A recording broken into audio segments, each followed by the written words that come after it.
What's going on, guys, and welcome back to another episode of OTA Clips. I'm Griffin Senyek, joined by my co-host of Outside the Arena, Mac Rommel, and today we have some breaking news. J.J. Watt, the longtime Houston Texans defensive end, has just announced that he will be signing with the Arizona Cardinals a 2-year deal for, I believe, $31 million with about $23 million guaranteed money. Definitely a shocker.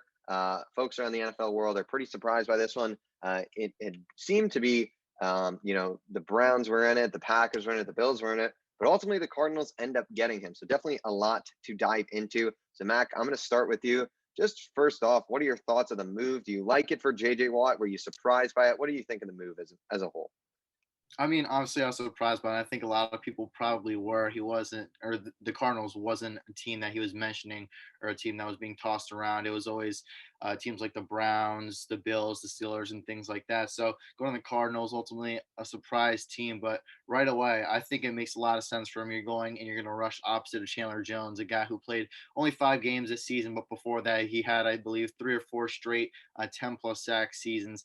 And J.J. Watt, you can look at the stats all you want, but with the 5 sacks, it really means more than that. He was one of the most double teamed players in the league this year. I believe it was around 30% of the snaps he was double teamed. So I think him going to the Cardinals will tremendously help out that defense. And for the Cardinals, he is kind of insurance in case you do not resign. I'm messing up the words right there. Hassan Reddick. Yeah, it was definitely a shocker, and I was confused by it a little bit because it seemed like he wanted to, go on a team that'd be immediately a Super Bowl contender, and we'll get into that in a bit. So it was definitely a surprising move for me. Like you said, I like it. He's going to be playing opposite Chandler Jones. That will be one of the top passing rush duos in the league. And he got good money for a guy that is going to be in his age 32 season. Has only played 16 games twice in the past 5 years. At other times, he's played 10 plus, or 10 below 10 each year. So, there were some injury concerns there, but he's coming off a healthy season. Like you said, only 5 sacks, but I mean, you look at this guy in his peak, he's been 16, 20 and a half sacks was his career high. So, he is a dominant force. 2-year deal. I think he'll be good for those 2 years.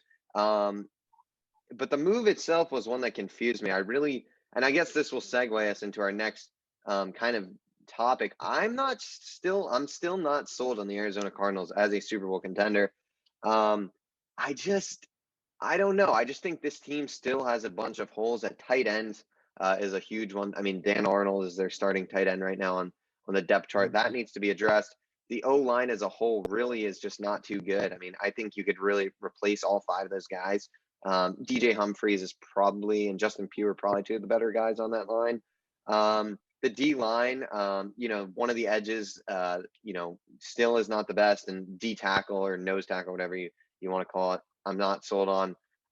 If they re-sign Hassan Reddick, that team will be very, very good. But otherwise, their linebacking core outside of Chandler Jones isn't anything special. I think the X factor for this team on defense is going to be Isaiah Simmons for this next coming season. I think if he can develop into a superstar, this team has really, really good potential, and this defense especially.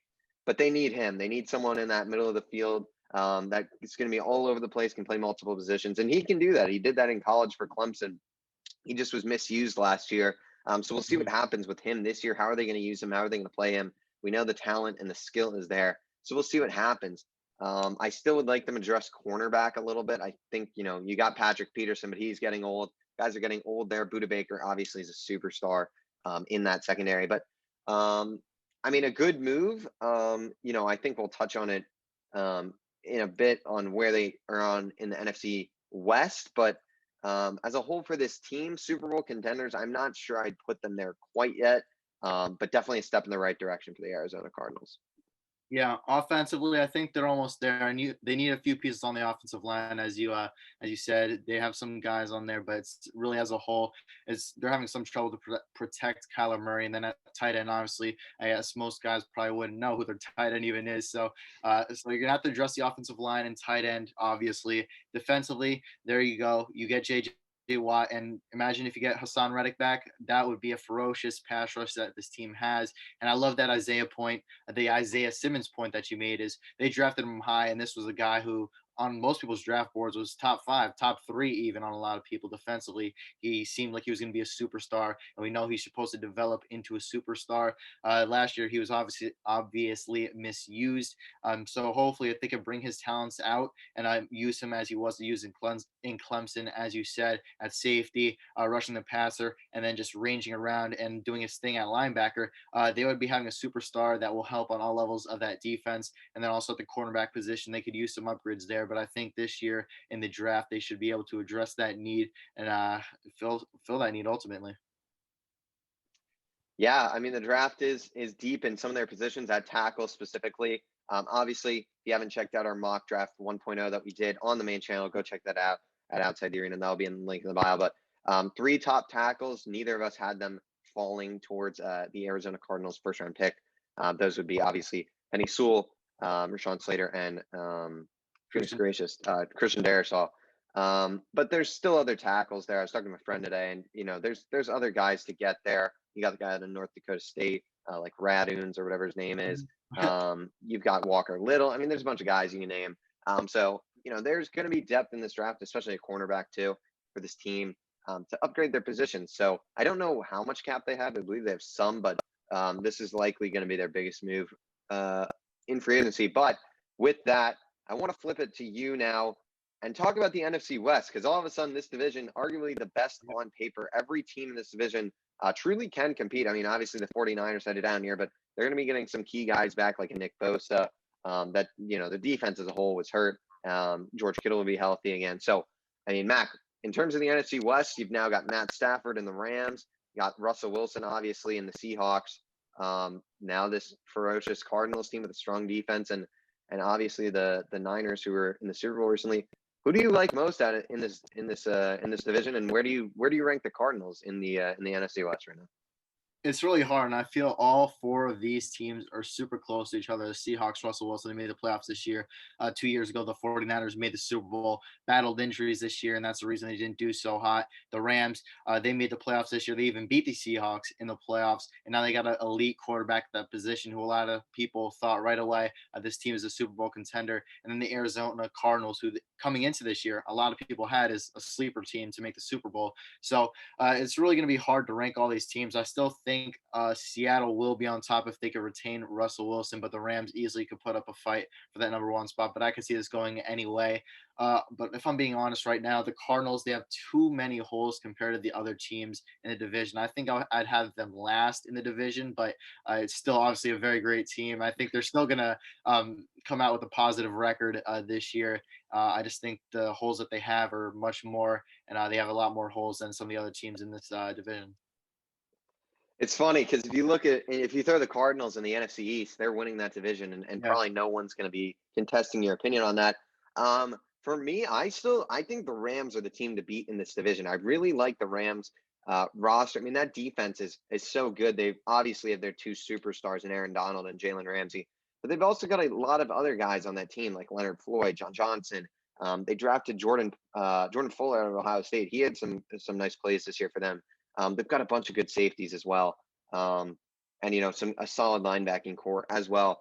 And obviously that offense now with Matt Stafford, Cam Akers looks like a star. Yep. You've got Cooper Kupp, Robert Woods, great tight end group there. I like the Rams. Seattle is a team for me that I really have question marks about. That O-line is just not good right now. Their defense is just a mess. It seems like this team, they just have too many of these guys that they obviously have Russell Wilson, Tyler Lockett, DK, the whole crew, but there's just a lot of holes on that team. So for me, I think this Arizona Cardinals team could be the second best team in this division right now. I think it's close between them and Seattle, but then I can't think we can count out the 49ers just because that defense was so great. They obviously do lose defensive coordinator Robert Saleh, so we will see the effect of that. Richard Sherman's expected to leave as well, so they're going to be losing some pieces there, and we'll see what Jimmy Garoppolo can do, obviously quarterback, and he's probably the worst quarterback in that division. So I'm going to put the Niners last, and I think the 2-3 spot, I think both of those teams ultimately will likely be in the playoffs in the Cardinals and the Seahawks, but it's going to be close. I think, the Cardinals are going to have a good, strong offseason. I mean, let's say Kyle Pitts falls to this team in the draft. I mean, talk about that. That would be Yep. a star-studded offense if that could happen. And that could. I mean, in our mock drafts, he was hovering around 12, 13 in that area. So maybe they make a move, they trade up and get him. I mean, he is a generational talent at tight end potentially. I botched talent there, but generational talent at tight end potentially. Yep. Um,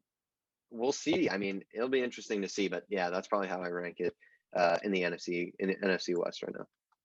Yep, Kyle Pitts, and you got some stars over there on that team. Kyle Pitts, Nuke Hopkins. It would be a very dangerous and lethal duo over there. On top of having Larry Fitzgerald, who will hopefully play at least another year. But as you said, I think the Rams' points were great. The great defense. Last year, they ranked number one. They got Matt Stafford, Cam Akers, the guy who we were high on this year, and then Robert Woods and Cooper Kupp. Hopefully, they could stay healthy this season.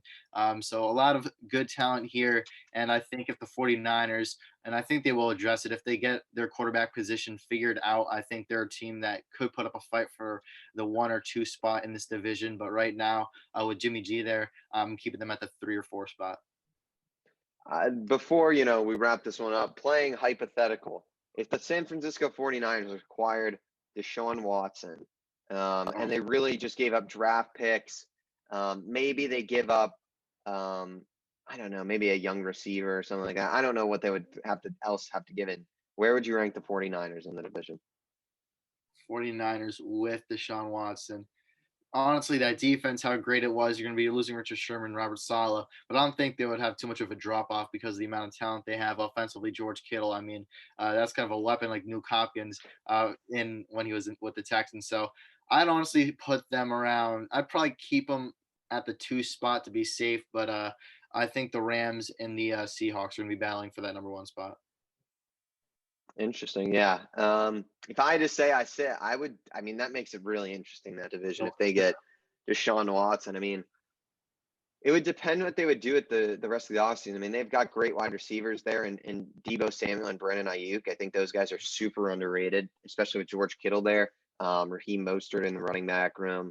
Juszczyk too. I mean, that would have a really good team. Yeah, and they have a solid draft pick this year, but that would be gone. So I guess I Yeah. should mention that pick would not be made. But yeah, I'd say they'd go to like second. I think they would leap both Seattle and Arizona for me. I think that would be the second best team in the league if they get Deshaun, but we'll see about that. Yep. So totally.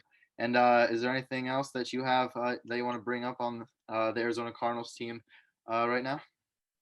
I don't think so. I mean, that's kind of all I got. But yeah, crazy signing. Didn't see that one coming for sure. Yeah, for sure. A crazy signing. One of the all-time greats at the defensive end position goes to the Arizona Cardinals as Defensive Player of the Year, former Defensive Player of the Year, former Walter Payton Man of the Year. What a great signing for the Arizona Cardinals. Congratulations, JJ Watt. Everyone, thank you all for watching this episode of OTA Clips. Be sure to like, comment, subscribe. Make sure to go over to our regular podcast channel called Outside the Arena and follow us and subscribe there. We are also on Apple and Spotify, also named Outside the Arena. Make sure to follow us on our Instagrams. My Instagram is mac.rommel. Griffin's Instagram is Griffin Senyek. our podcast Instagram is Outside the Arena Podcast. As always, thank you for watching and stay safe.